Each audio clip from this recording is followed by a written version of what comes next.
안녕하세요. 멋진 아재입니다. 요즘 장사는 어떠세요? 잘 되시나요? 아니면은 안 되시나요?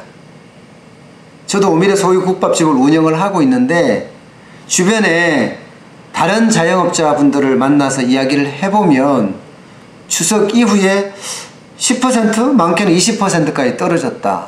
이상하게 잘 안 된다. 이렇게 이야기하시는 분들이 많더라고요. 그만큼 경기가 좋지 않다는 이야기입니다. OECD 아시죠? 경제협력개발기구요.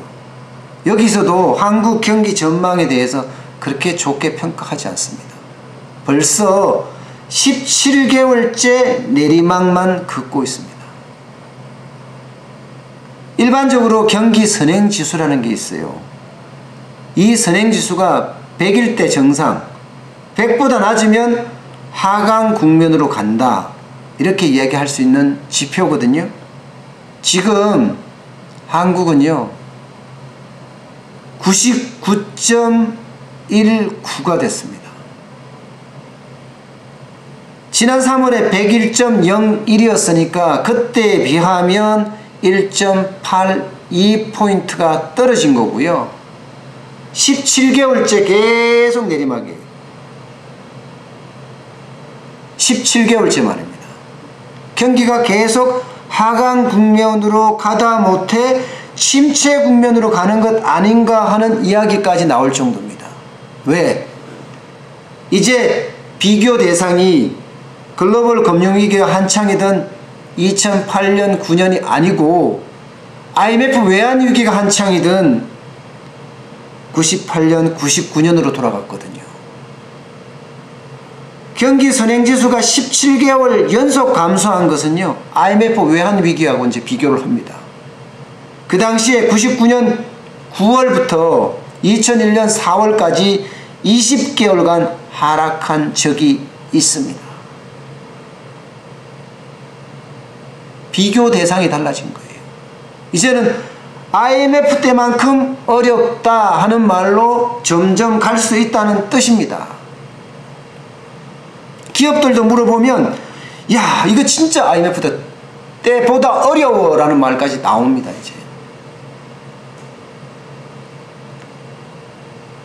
실제 한국은행도 올해 경제성장률 전망치를 낮췄어요. 2.9에서 2.7%.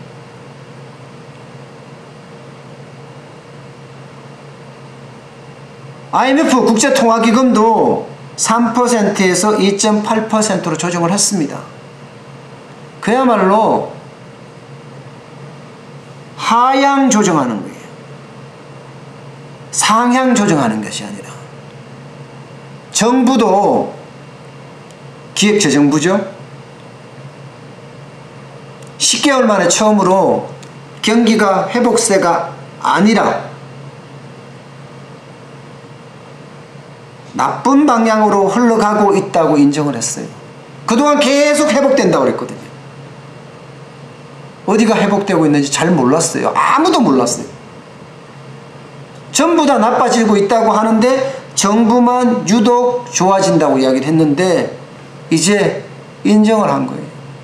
그러면서 2.9%도 달성하기 어렵다. 쉬운 일이 아니다. 이렇게 말하고 있습니다.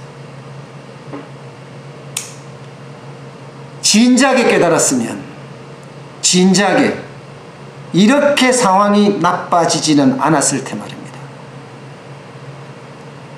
외국은 잘 나갔잖아요. 선진국은. 미국도 잘 나가고 유럽도 잘 나가고 일본도 잘 나갔잖아요. 그 흐름을 타고 우리도 갔었어야 돼요. 우리는 거꾸로 뒤로 가고 있어요. 뒤로. 반시장적인 정책이 난무를 했지 않습니까? 최저임금 막 올랐죠. 근로시간 단축됐죠. 각종 세금 팍팍 올라가죠. 도대체 앞이 안 보이는 거예요. 내년요? 일단 모든 기관들의 전망치를 보면 내년은 더 안 좋습니다. 진짜 잘 새겨들어야 돼요.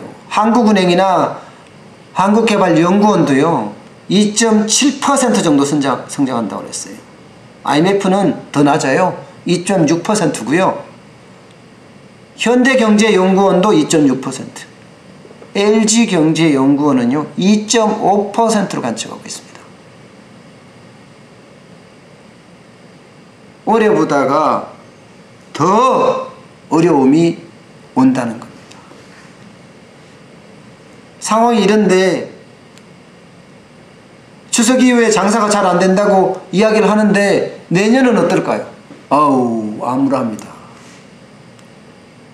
암울합니다. 진짜 특단의 대책을 강구하지 않으면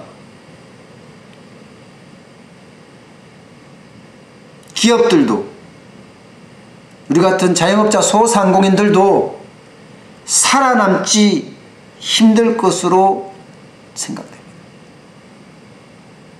그럼 특단의 조치란 뭐냐? 일단 매출을 늘려야죠. 어떻게 하든 많이 팔아야죠. 경기가 안 되는데 어떻게 파느냐? 그런 변명을 하고 있을 때가 아닙니다. 합법적인 수준이라면 수단과 방법을 가리지 말고 매출액을 늘려야 합니다. 판매 채널을 늘려야죠. 그래야지 매출액이 늘어나겠죠. 기존의 판매 채널보다가 더 다른 판매 채널들을 확보를 해야 합니다. 저는 매장 판매만 하는 것이 아니라 배달 판매만 하는 것이 아니라 인터넷 판매까지 국밥을 하고 있습니다. 뭔가 판매 채널을 계속 늘려가는 거죠. 계속해서 전 늘려가려고 해요. 또 하나의 특단의 조치는 비용을 줄이는 겁니다. 줄일 수 있는 방법을 찾아봐야죠. 최대한.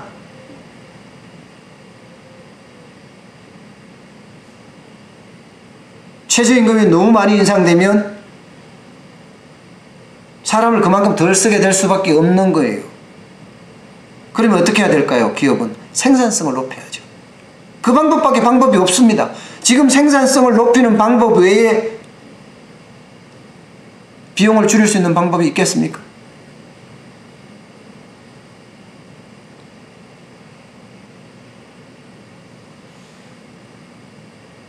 자영업자 소상공인들 입장에서야 임차료 협상도 좀 해야 하고요.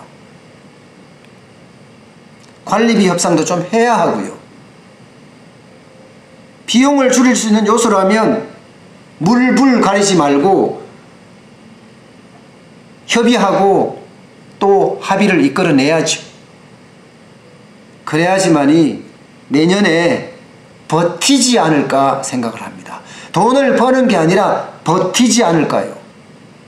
올해보다 더 나쁘다고 하는데 자영업자 소상공인이 올해 폐업하는 게 100만 가까이 된다고 합니다. 그럼 내년은 몰락의 길로 갈 수도 있는 거죠. 대한민국의 주요 산업들이 다 어렵고 어려운데 그 밑에 1차, 2차, 3차 협력업사들은 망하고 폐업하는데 돈이 있어야 소비를 하죠. 돈이 없는데 소비를 안 하고 소비를 안 하면 자영업자 소상공인은 그만큼 더 어려워진다는 겁니다. 다시 말씀드리지만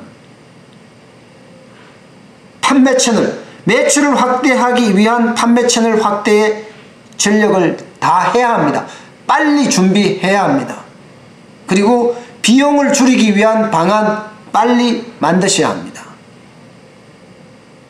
내년은 올해보다가 더 독한 추운 겨울이 온다고 합니다. 그에 대한 대비책이 없으면 결국 폐업하고 말 것입니다. 오늘 여기까지 하겠습니다. 고맙습니다.